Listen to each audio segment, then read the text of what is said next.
Terima kasih Anda masih bersama kami di Sapa Indonesia Malam, masih bersama saya Sofi Syarif.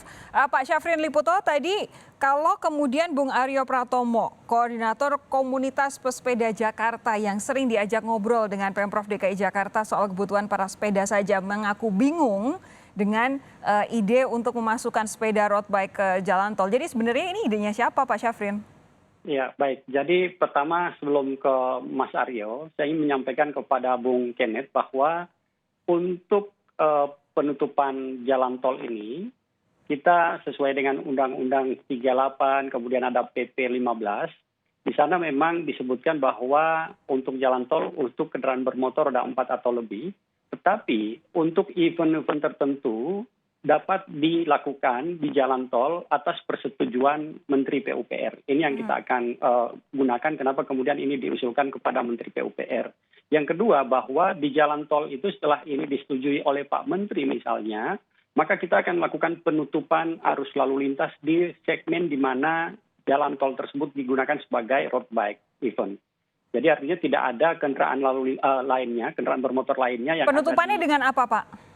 Tentu penutupannya di beberapa akses masuk ke jalan tol utama tadi itu akan dilakukan manajemen dan rekayasa lalu lintas. Jadi akan ada pengalihan arus di jalan tol, kemudian pengaturan sehingga tidak ada yang dari arteri masuk ke jalan tol maupun antar tol itu tidak akan ada kendaraan yang melintas. Sebentar. Jadi kalau misalkan ini nanti jadi diberlakukan ketika jam 6 sampai jam 9 pagi pada hari Minggu, berarti tidak akan ada kendaraan roda 4 masuk ke ruas tol itu, hanya khusus pesepeda begitu?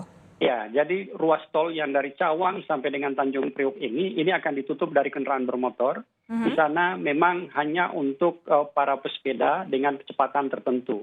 Oke, ini pengguna kendaraan bermotor tidak akan komplain juga, Pak? Tentu kami koordinasikan dengan Ditjen Bina Marga, kemudian BPJT dan juga BUJP, bahwa untuk pengalihannya itu tetap akan ada di jalan tol. Kemudian akses untuk ke lintasan di sejajar jalan tol memang sesuai dengan Undang-Undang 38 tahun 2004, di mana jalan tol pasti dibangun ada jalan sejajar arteri di dalamnya. Sehingga pada saat terjadi penutupan, ada jalur alternatif yang bisa dilakukan oleh ditempuh oleh para pengendara kendaraan bermotor lainnya. Pak Syafrin, hanya untuk memastikan saja, jadi yang diberlakukan adalah tidak akan ada kendaraan bermotor masuk tol ketika jam sepeda untuk road bike ini boleh masuk, sehingga tidak perlu ada kon, tidak perlu ada pembatas yang tidak permanen, dan juga tidak akan ada risiko untuk kemudian pesepeda ini terhempas angin dari kendaraan bermotor ya Pak ya? Ya, jadi perlu saya sampaikan Mbak Sofi bahwa begitu diizinkan oleh Pak Menteri PUPR, maka tentu kami akan melakukan penutupan jalan untuk di jalan tol tersebut itu steril dari kendaraan bermotor. Kemudian untuk loop dari para pesepeda itu nanti disiapkan pembatas kon di tengah, sehingga mereka bisa ngelup di dalam tol yang sudah disterilisasi dari kendaraan bermotor. Pak Syafrin. Kemudian memang pilihan kenapa di jalan tol Wiyoto Wiono, karena ketinggiannya itu sesuai dengan ketentuan dia tidak mencapai 20 meter, sehingga dari hantaman angin ini masih dalam toleransi. Dan kemudian kenapa dipilih pagi, biasanya pagi angin itu tidak berhembus kencang. Oleh sebab itu kami usulkan jam 6 sampai dengan jam 9. Berikutnya, kenapa kita mengusulkan di jalan tol, karena karakteristik para pesepeda khususnya road bike ini, itu perlu trek yang panjang. Mungkin Pak Mas Aryo memahami ini, perlu trek yang panjang dan tidak boleh ada intercept dari samping untuk traffic, lalu lintas kendaraan bermotor. Oleh sebab itu, kami sudah melakukan kajian di Jakarta, kira-kira yang mana yang cocok, inilah yang di jalan tol, dan kemudian kami langsung koordinasikan dengan BUJP-nya. Baik, ini juga alasan kenapa yang diperbolehkan hanya road bike ya. Bung Kenneth, apa tanggapan Anda dari keterangan Pak Syafrin ini? Ya, terima kasih Mbak. Saya cuma mau nanggapin sedikit aja. Kenapa sih nggak Pak Syafrin para pesepeda ini diarahkan ke Velodrome Rawamangun aja? Kenapa sih mesti ngotot ngegunain jalan tol? Sedangkan kita tahu kan jalan tol itu kan ada hak orang di sana. Minggu itu kadang-kadang orang mau keluar kota, mau kemana. Nanti ujung-ujung ke penutupan jalan orang mesti muter jauh loh Pak Saprin. Anda udah mikir itu belum? Jangan lantas haknya masyarakat Jakarta dikorbankan cuma karena event-event seperti ini aja. Bukan saya bagaimana ya? Kan kita tahu ada Velodrome Rawamangun, bisa kan bikin event di sana. Gitu. Dan saya lihat timah susunnya lebih memadai kalau saya lihat. Nggak perlu capek-capek lah.